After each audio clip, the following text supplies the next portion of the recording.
Africa, a land where the rhythm of drums meets the heartbeat of history. But beyond the deserts, forests, and bustling cities, there are names carved into time itself. Names of men and women who didn't just lead nations, but reshaped the entire modern world. Their courage, vision, and sacrifices echo far beyond the borders of their homeland.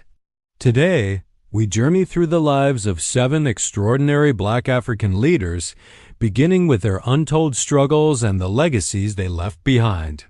Stay with me, because each story will reveal a new layer of power, resilience, and inspiration that still speaks to us today. Let's begin with the first giant, Nelson Mandela of South Africa. Born in 1918, Mandela wasn't just a political figure, he was the very symbol of resilience against oppression. Imagine a man locked away for 27 years, his spirit tested by the iron bars of Robben Island prison. Yet, when he walked free, his first words weren't of revenge but of reconciliation. The world watched in awe as a Black African man, once labeled a criminal, became the president who dismantled apartheid and stitched his fractured nation together with forgiveness.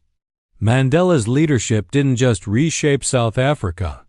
It inspired the entire world to believe that justice and peace could prevail even after centuries of division.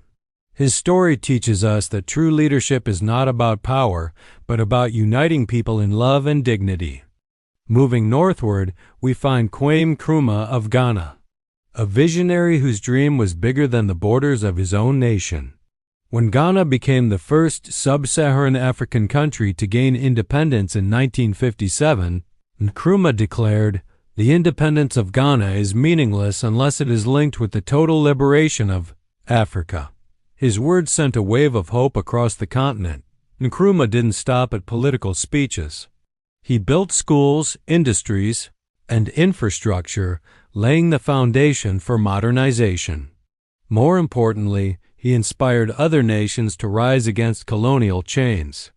The Pan-African movement he spearheaded created a sense of unity among Africans worldwide, planting seeds that still influence modern African identity.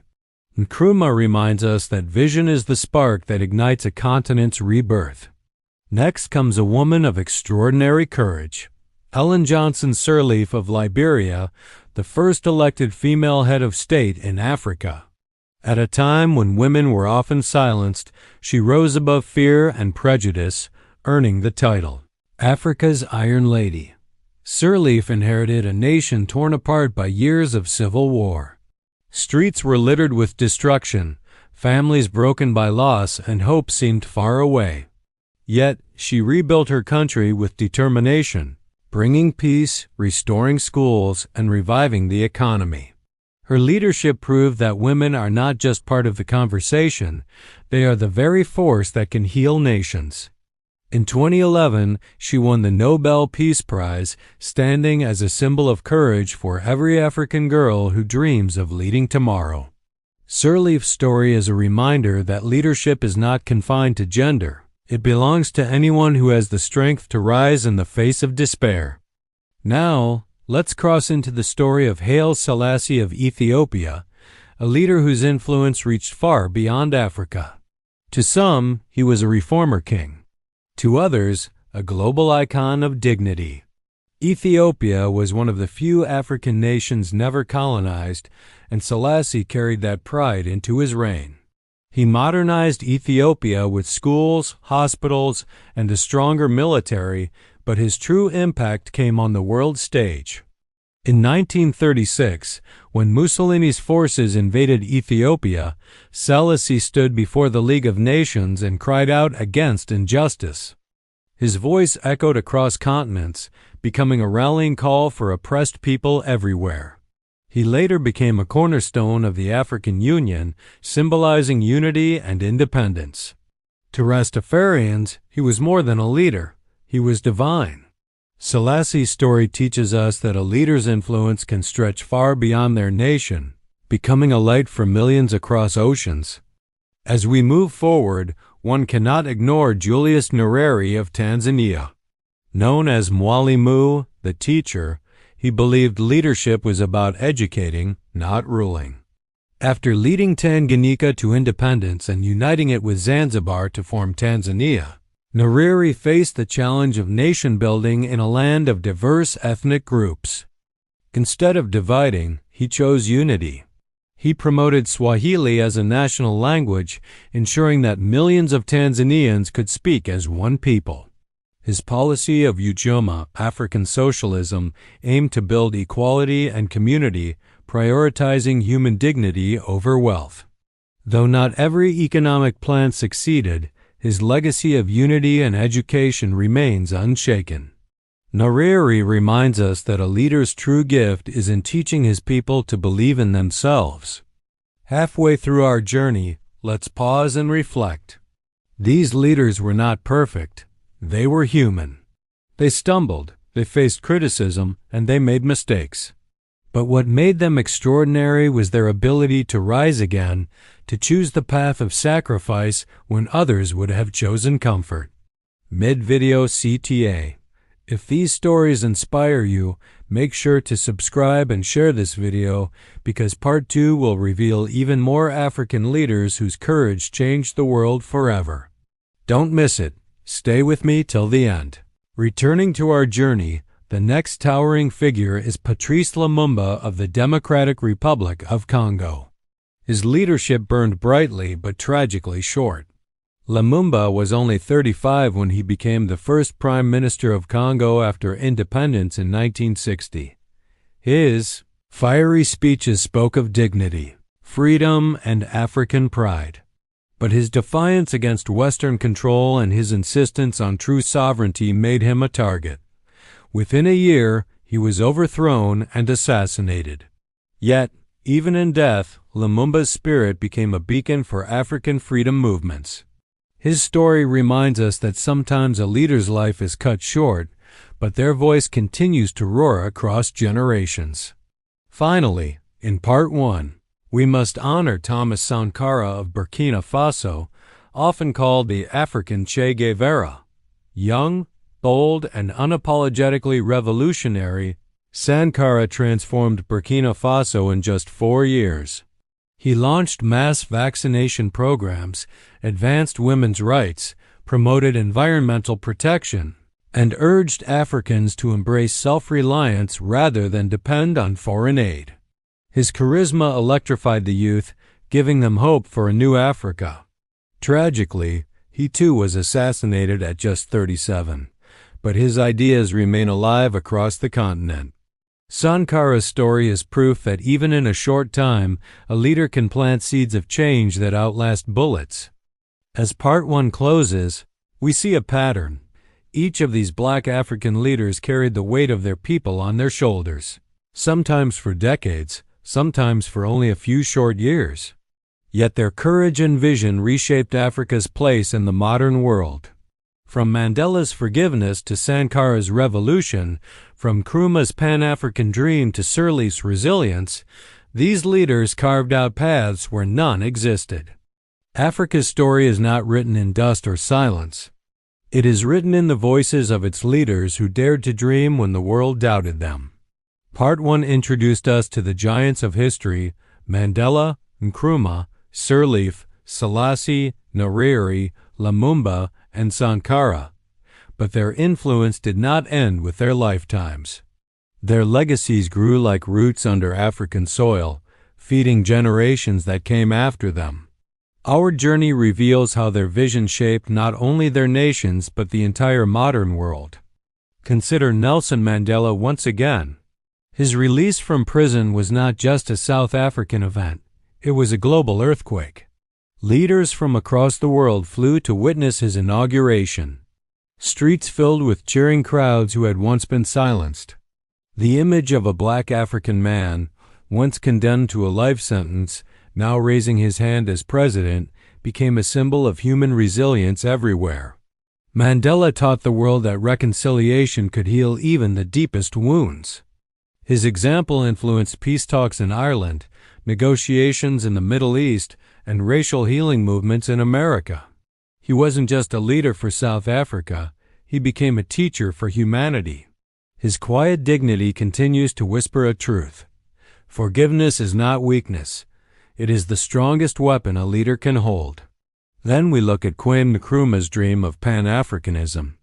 Though he passed before his dream fully materialized, his vision planted the foundation for the African Union, an institution uniting 55 nations under one banner. Today, the African Union negotiates trade deals, solves conflicts, and represents Africa's voice in global affairs. Can you imagine this? One man's vision in the 1950s became a continent-wide reality decades later. His legacy shows that even if a leader doesn't live to see their dream, the seeds they plant can bloom long after they're gone. Ellen Johnson's Sirleaf story proves that rebuilding after destruction is possible. Liberia, once crippled by war, began to rise under her leadership. International investors returned, schools reopened, and women found new voices in politics. But her influence went beyond Liberia's borders. She became a symbol of female leadership worldwide. Her speeches at the United Nations inspired girls from Kenya to Nigeria to believe that they too could lead nations. For centuries, African women had been the backbone of families and communities, but Sirleaf showed the world they could also sit at the highest seat of power. She shattered glass ceilings not just in Liberia, but across continents. Haile Selassie of Ethiopia left an imprint that transcended politics. When he spoke at the League of Nations in 1936, begging the world to stand against fascism, few listened. But his words, "It is us today. It will be you tomorrow," later became hauntingly true when World War II erupted. Decades later, his speeches inspired reggae legends like Bob Marley, who transformed Selassie's calls for justice into music that still moves millions. Rastafarians worshipped him as a divine king, but even beyond faith, his presence became a global call for dignity, equality, and African pride.